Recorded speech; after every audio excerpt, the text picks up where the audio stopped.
part of what we do to get you to collect evidence and overcome the burden of proof that faces everybody that comes in contact with the police. It's higher than what the police are expected to bring. So I understand that, and I will help you with that, okay? Okay. All right, so let me just get some more facts and details down. So these officers who are hiding behind the truck come out from behind it, and they then handcuff you?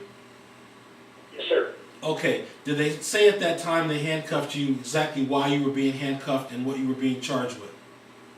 No, sir. In fact, I wasn't told anything of that until I was had been at the detention facility over the sheriff's detention facility for several hours. I did not know what I'd been charged with. Okay. Did they question you? No, sir. Because as soon as I identified themselves as police officers, I realized that I had been set up big time. So I said, I want a lawyer immediately. You told them that?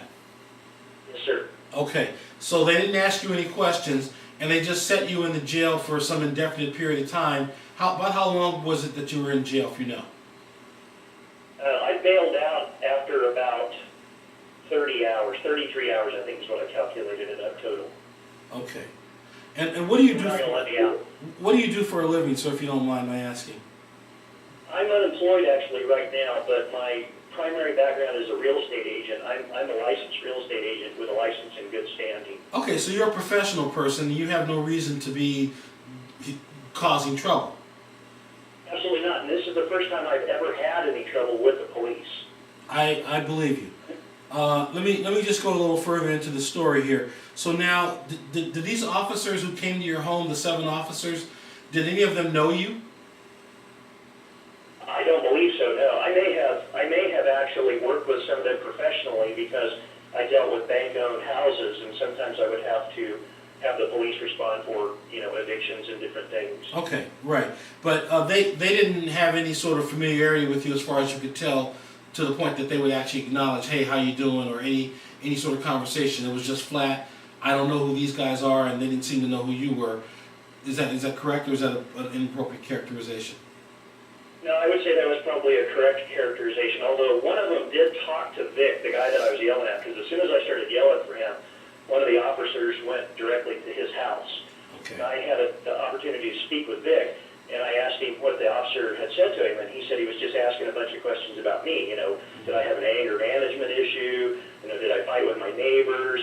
And this officer did remember coming over here back in early 2008, coming to my house because I inadvertently ran over one of my neighbor's dogs. Okay. I spoke with Vic about it, and he recommended that I call the police and talk to them about it. Okay. Ultimately, that dog owner came down and tried to pick a fight with me, but the police came out. Okay, it was just an accident, right? The dog? Yeah.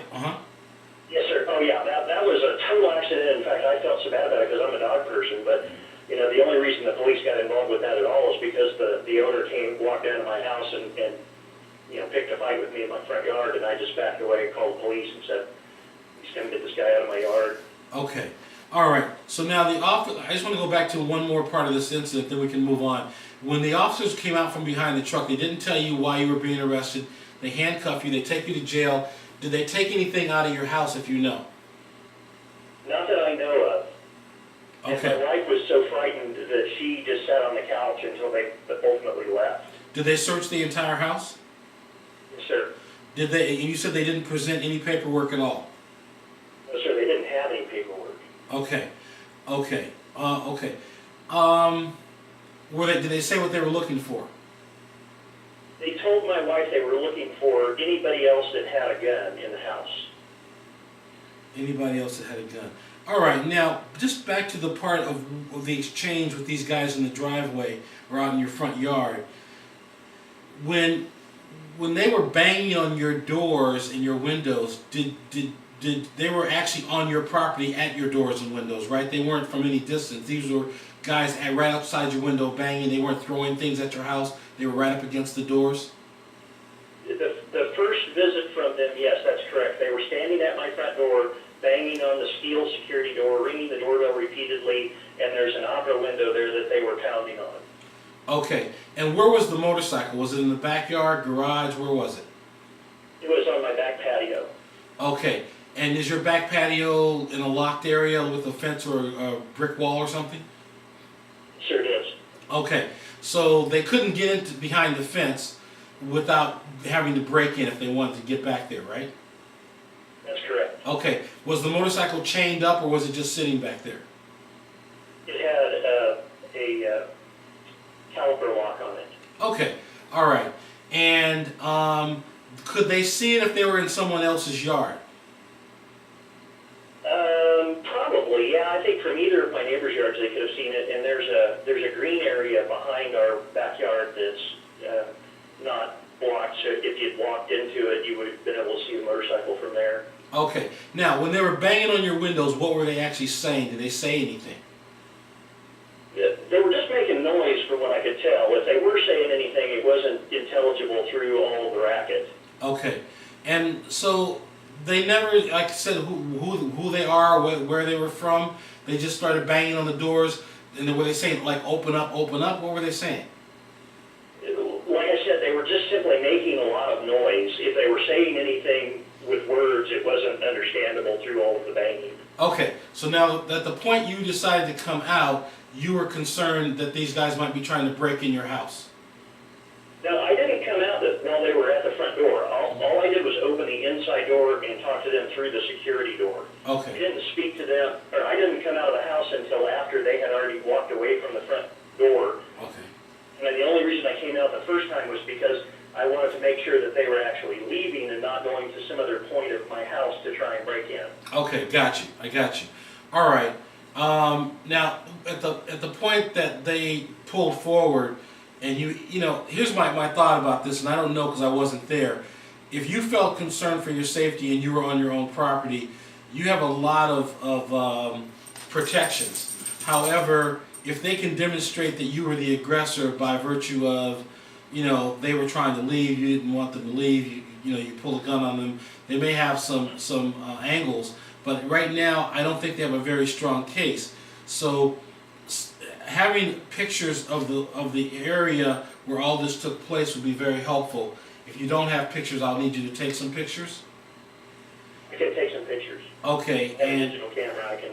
okay, and I'm going to need you to fill out a complaint form on our website at policeabuse.com, and fill that out. That'll give me some additional questions I'm going to need answered. And then I'll have my secretary schedule a follow-up meeting, and we will see, you know, what we can do. What I'm going to tell you, based on what you told me so far, is you may have a false arrest allegation. You may have a number of unprofessional conduct charges, depending on, you know, what these guys did to facilitate this entire fiasco.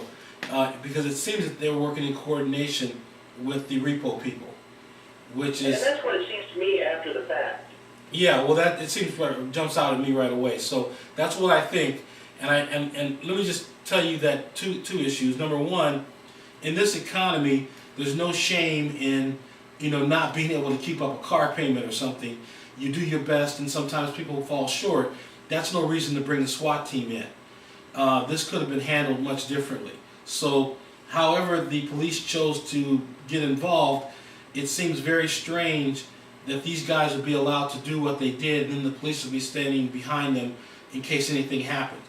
And I'd like to add a little something here that I realized, you know, after the fact.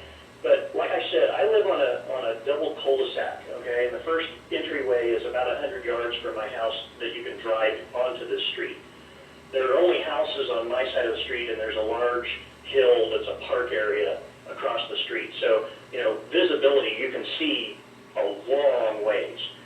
What really struck me as strange is when this truck came back the second time, after they had me down on the ground and it pulled away and drove off, there were no police cars on my street anywhere. And it took the police several minutes for one of them to walk down, get one of the cars, and drive it back up to my house.